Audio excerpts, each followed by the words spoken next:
But in this case, it also just free bishop, and now we're right back to it. It's now he's forced here. He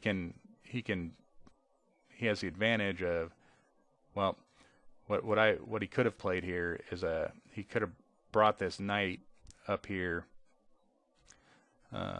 Either one is fine, but just for this example, he could develop the knight to the e7 square, which would be getting a piece into the game and stopping this check. So by moving the knight, he wouldn't be giving up a turn. He would be getting one of his pieces into the game without losing a turn. He moved the queen, which kind of is fine. It defends, it stops without losing a turn. It counterattacks my queen and says, "What are you gonna do? Take me or get out of here." And I wanted to keep the queens on the board. Oh no, okay. I I overlooked that in this second pass. I would have been fine going back to a d4 and anywhere else. Keeping the queen on the board is the first thing. I don't want to trade them off. It keeps the complexity high. But yeah, so I munch that piece. In some of these variations, the knight or the queen can get trapped. Right now, if he brings the knight to f6, then the queen is protecting h7, and if I weren't castled, the only thing that makes, if I wasn't castled and I took this, just one thing you need to consider when taking this rook is this idea that the queen can get trapped back here. So he brings the knight out, and to get out, the queen's got to wiggle up to this square and that square, but it can't because the queen's blocking it. You can't come all the way over here and wiggle up. You can't take this pawn, the queen's protecting it. In some cases, you can't take this knight. In my case, it's safe for me to take because I've got this rook helping out. So if he does try to trap me, I can just take, and everything's fine. But so the risk there, to play it out all the way, is that black traps the queen, and then well there's a pin here too, so he can't do that right now. If the bishop was here, he would be trapping the queen, and then castling and removing the bishop. I've got a game where white did something like this, and it ended up going horribly wrong for white. I was able to trap the queen, and then white's king hadn't castled yet, and I just did a really annoying series of checks that eventually ended up leading to a position where the guy was able to get out, but not in time. There was probably 10 checks in a row, and then he had one move to get his queen out of the game, or back into the game, out of the trap. And by that time, I had moved another piece in, and it was checkmate. But anyways, that's just stuff to think about in this position. This is smart. Again, ideas of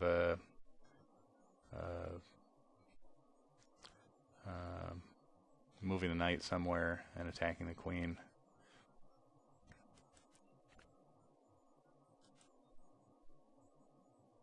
So here, this whole analysis I've been talking about losing turns.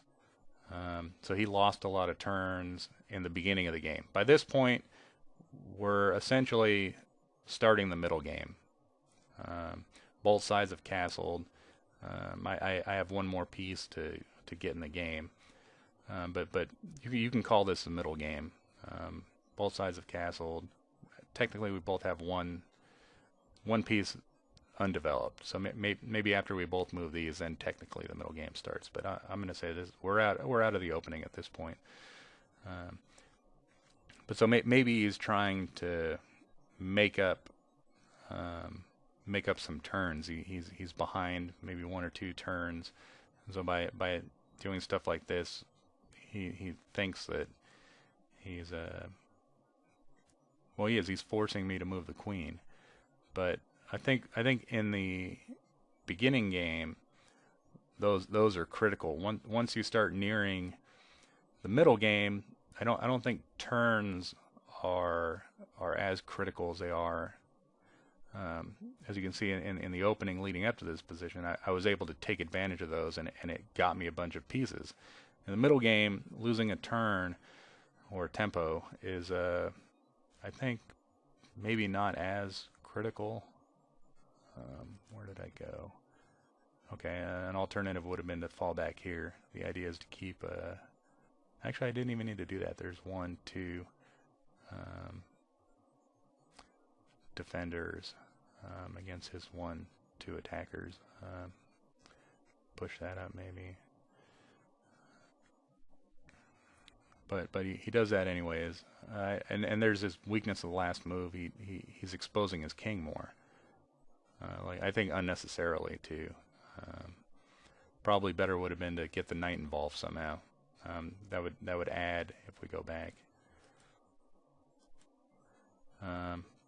Bringing this knight up here. Now he's got 1, 2, 3 attackers. I have 1, 2, 3 defenders. All he needs to do next is swing this rook over. He can start pressurizing this pawn here. The second I push this pawn up, now 2 of the defenders they're defending an empty square. So pushing this pawn really isn't an option. So 1, 2, 3. Well, if you chose to move this piece up, then bring that up would be a 4th piece. I have 1, 2, 3. I would be forced to bring another piece to defend. And from there, then maybe play this. Well, I don't know. I don't know what I would play from there. I'd maybe consider a counterattack. Maybe consider leaving that piece there and bringing the knight up even further. Is maybe a possibility with the idea of swinging the queen over. And in that scenario, I had moved my rook over, so then maybe he can move his rook over and gain control of this file. And then this bishop starts to play a role in the attack, which was the idea right from the beginning. So yeah, I think this bishop right from his opening was set up for a kingside attack. So I mean, he should be thinking of bringing pieces towards the king.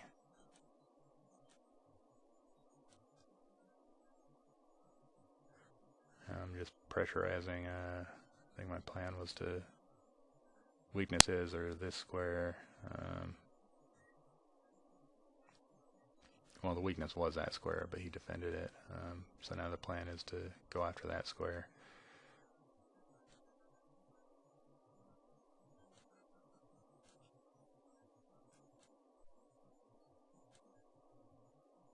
It's kind of hard to...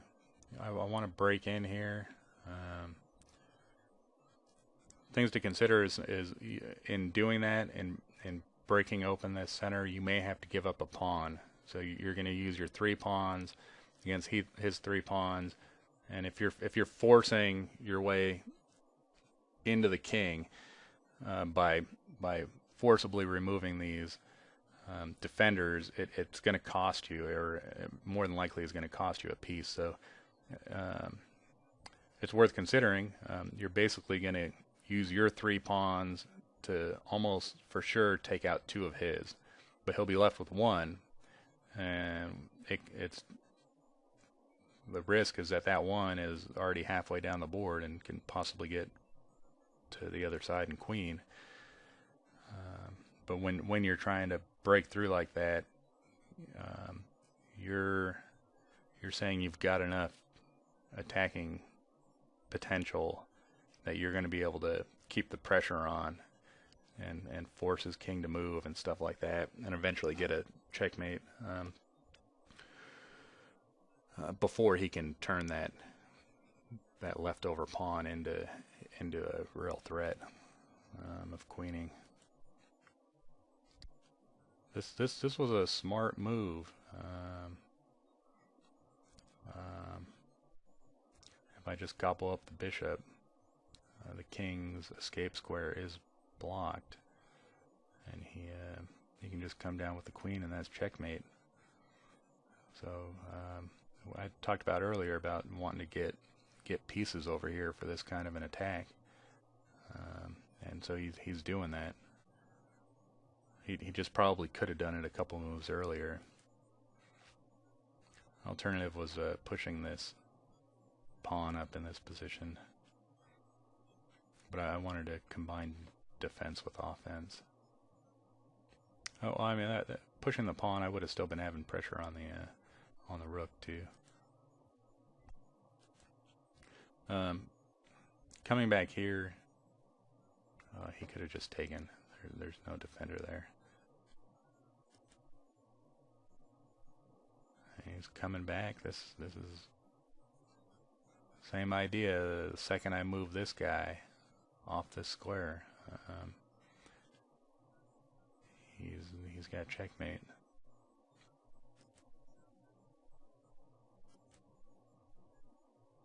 I would have maybe thought about bringing the queen back to one of these two squares just to keep that pressure on the h3 square. Actually, yeah, if he had gone to this h6, then he could have just pushed this pawn to also defend that.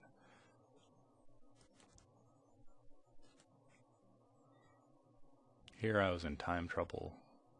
Pushing that creates maybe a weakness and a target. Now this bishop is somewhat tied to defending that square.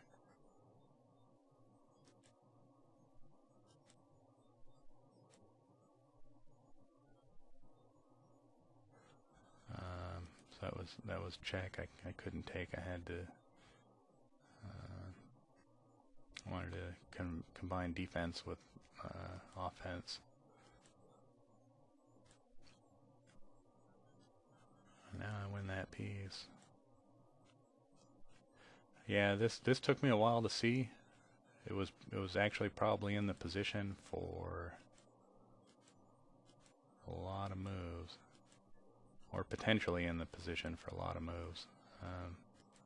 The second that king comes over, potentially moving this and taking, he can't retake because it's a pin. So that was sitting there. I didn't notice it right away. So instead of playing this move,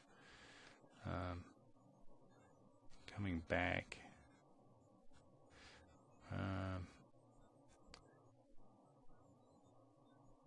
maybe bringing this bishop down to get rid of this knight, and then bringing this down, so two moves would get me there fast. In the game, it looks like it takes 3 moves. Actually 4, because I take there.